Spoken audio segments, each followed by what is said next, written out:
Noticiario 1936. Los 150 días que cambiaron la historia de España.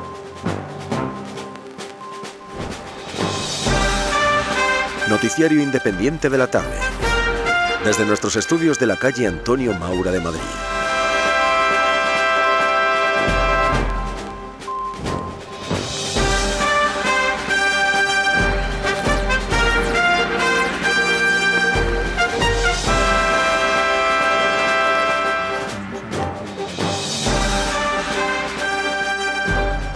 Muy bienvenidos, queridos radioyentes de Radio Universal, a nuestro boletín informativo del día de hoy, 2 de junio de 1936. Vamos a la lectura de nuestro editorial, que es con el que abrimos siempre el desarrollo del boletín informativo.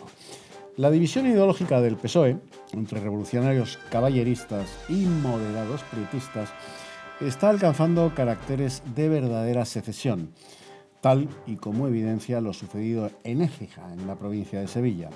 Indalecio Prieto, pese a ser invitado a dar un mitin por elementos simpatizantes de aquella población, no pudo pronunciar una sola palabra.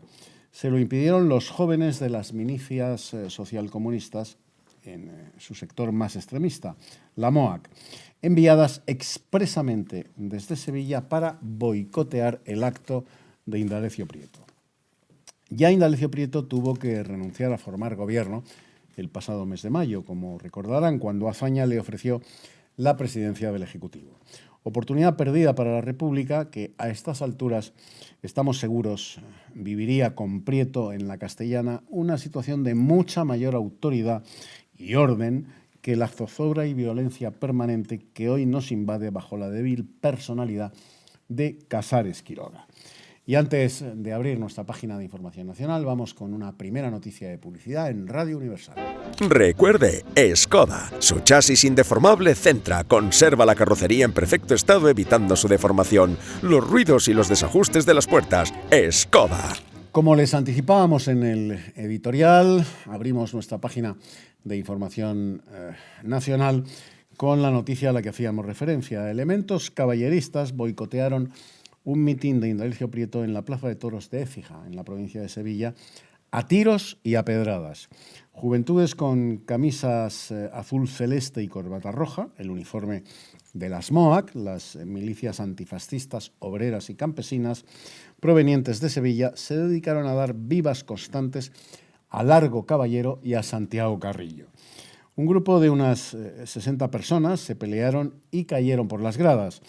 En ese momento sonaron 10 o 12 disparos en el exterior, creando una situación de alarma.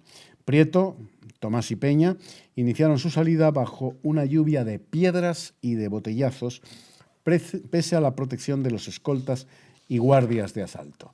El coche de Prieto fue alcanzado por 2 disparos. El doctor Juan Negrín fue apaleado y tiene el cuerpo lleno de cardenales. Prieto ha resumido lo ocurrido ante los periodistas en el Congreso de los Diputados con forzada sorna y en estos términos. Su intento era lapidarnos como a sapos. Mientras tanto, Santiago Carrillo, en el mitin conjunto socialcomunista celebrado en Zaragoza anteayer, decía: los que discrepan de la política de Largo Caballero son héroes de barraca que recorren el país haciendo el ridículo.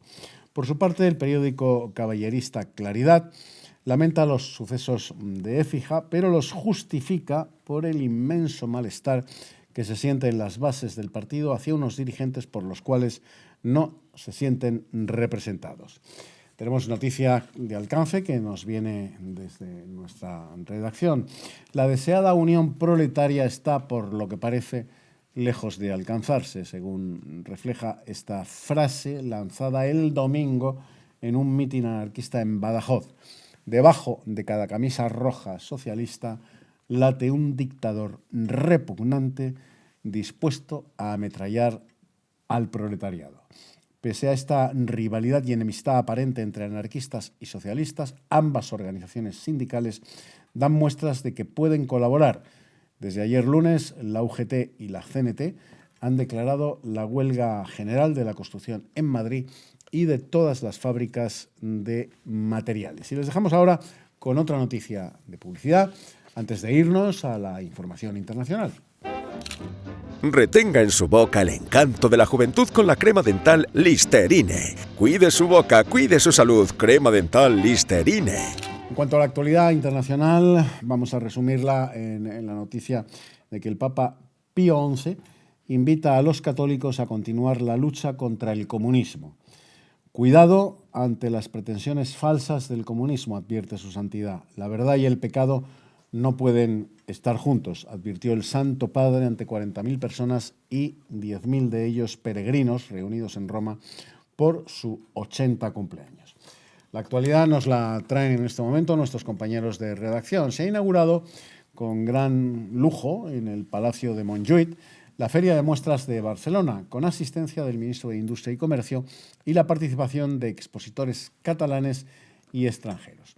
Y en cuanto a los deportes, hay que reseñar que prosigue la subida a la cima del Everest de la expedición inglesa liderada por el intrépido alpinista escalador Rutledge.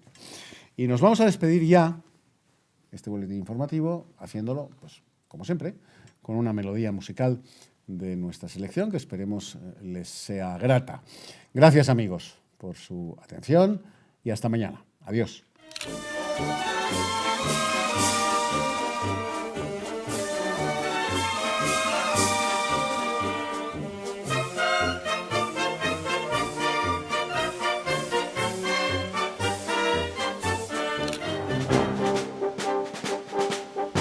Bueno, 2 de junio de 2019. Les acabamos de contar en Noticiario 1936 lo que aconteció, lo que sucedió el 2 de junio de 1936. Y para dejarnos las cosas muy claras, desde un punto de vista histórico, ya han visto el punto de vista informativo, pues vuelve a estar con nosotros Alberto Bárcena. Bienvenido, Alberto, nuevamente. Él es profesor de Historia de la San Pablo CEU, es historiador y es escritor, como digo siempre, de amplísima obra e interesantísima obra. Alberto, ¿quiénes eran los prietistas y los caballeristas de los que hemos hablado?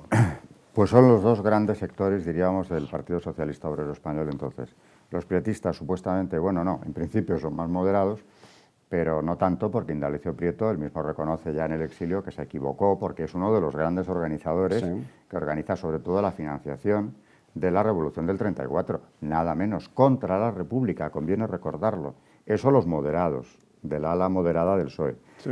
Pero tenían enfrente a los partidarios de Largo Caballero, que ya son bolcheviques, auténticamente bolcheviques. Abiertamente. Y hay entre ellos ya una guerra verdaderamente a muerte.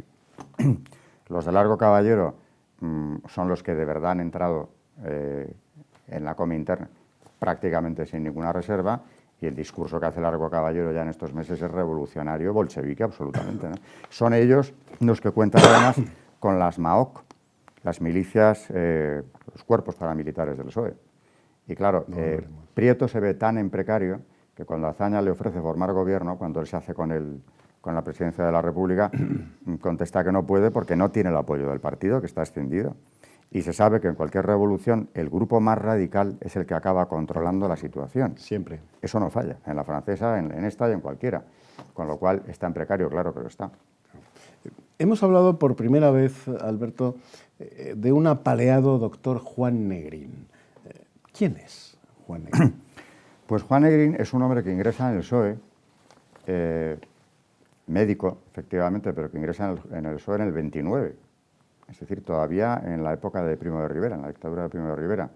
Y luego hace una carrera cada vez más a la izquierda, al extremo de que, bueno, es presidente del Consejo de Ministros en la guerra, desde el 37, pero acaba siendo expulsado del partido, nada menos que por su docilidad ante las órdenes de Moscú. Entonces, eso ya en el exilio me refiero, ¿no?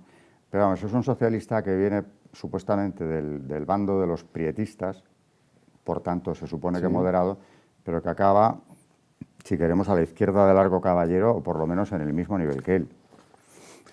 Por cierto, anécdota, es el quien organiza el expolio del Banco de España, del oro de las cajas del Banco de España, como ministro de Hacienda, que era en ese momento.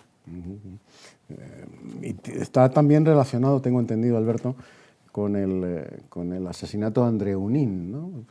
Sí. Hubo muchas pintadas por Madrid, mucha cartelería, Negrín, ¿dónde está Nin? ¿No? Claro, luego ha encontrado unos restos y dijo Zapatero que eso no interesaba. Cuando estaba en plena campaña de la memoria, eso no era memoria histórica. No. Vamos a dejarlo, ¿no? Era Alcalá de Henares. Lo habían incinerado, claro.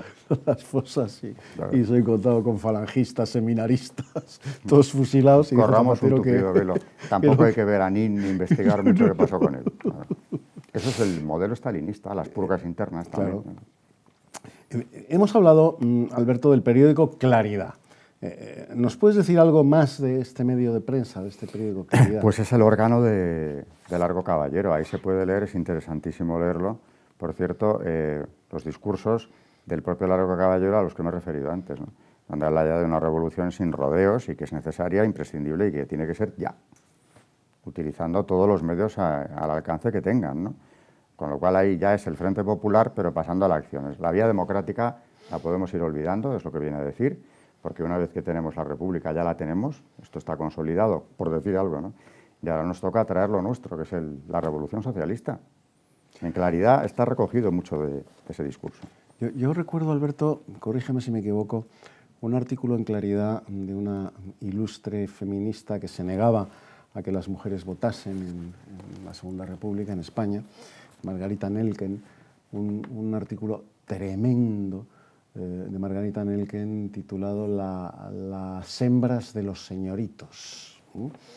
Una cosa feroz que si las feministas de hoy lo leyesen, pues directamente quemarían los retratos de Margarita Nelken por la calle en vez de ensalzarla, que es lo que hacen. Yo creo que aunque los leyeran la seguirían ensalzando.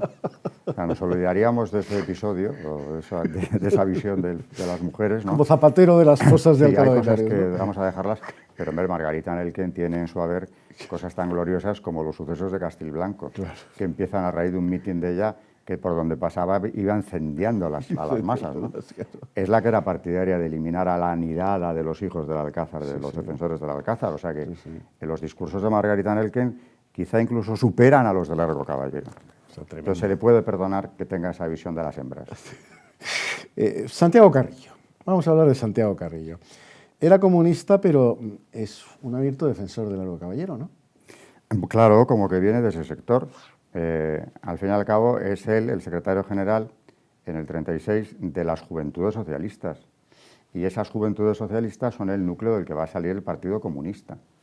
Todavía en esa época del Frente Popular, antes de la Guerra Civil, que el Partido Comunista es en España prácticamente simbólico, porque son 4 gatos, se va a nutrir de las Juventudes Socialistas que él dirigía, siendo muy joven. O sea que es otro socialista que naturalmente se demuestra el nexo íntimo que hay entre comunistas y caballeristas, que vienen a ser lo mismo. Que poco le cuesta dar el paso de las Juventudes Socialistas al comunismo. Pero todavía en vísperas de la guerra, el que dirige a estas juventudes es él. Y por tanto a las MAOC. Vamos, las MAOC y las Juventudes Socialistas vienen a ser el brazo visible y el brazo armado, ¿no? Y además con una carta feroz a su padre, a Venceslao Carrillo, una carta que ningún hijo, como Dios manda, hubiera dirigido jamás a su padre. Una carta en la que pone al padre a parir. Una cosa reniega de él. Sí, se avergüenza de él, claro. Se avergüenza de su padre. Es que ante la revolución hay cosas que no se perdonan, ni padres, ni madres, ni nada. O sea, ante todo se deben a la revolución. Tremendo. Para finalizar, Alberto, lo has mencionado antes, siquiera sea de pasada. ¿Qué eran las MAOC, las milicias antifascistas obreras y campesinas? Pues ese grupo paramilitar del PSOE, muy bien entrenados, un grupo paramilitar con sus uniformes y todo, que desfilaban por Madrid aterrorizando a la población más o menos pacífica, que no estuviera de acuerdo con eso, y que son los que revientan el mitin de Écija, donde se produce ya prácticamente la decisión, cuando no el linchamiento, que estuvieron a punto de acabar con los prietistas, ¿no? Las MAOC eran precisamente las milicias a las cuales entrenaba el teniente Castillo, del que ya hablamos hace poco. El célebre teniente Castillo. El célebre teniente Castillo, que es el principio de la historia que acaba en el asesinato de Calvo Sotelo, pero que previamente había sido quien ordenó disparar sobre el entierro del alférez de los Reyes. Pues era un instructor de las MAOC, concretamente. No, claro, si todo tiene su explicación. Van uniéndose las piezas del puzzle, claro. Así que el recurso a la violencia, vamos, habían apelado a ello desde el principio. Y esto el Partido Socialista. El Partido Socialista. Que hoy día dice que, vamos, hoy día, desde mucho antes de la muerte del general Franco, que es un partido democrático, que jamás ha apelado a la violencia, que no quiere nada con los violentos. Y hablan de represión. De la represión, sí. En fin, ahí queda, queridos televidentes, memoria histórica de la buena, de la de verdad. Gracias a Alberto Bárcena por estar nuevamente con nosotros en Noticiario 1936 y a todos ustedes, queridos amigos, hasta mañana. Adiós.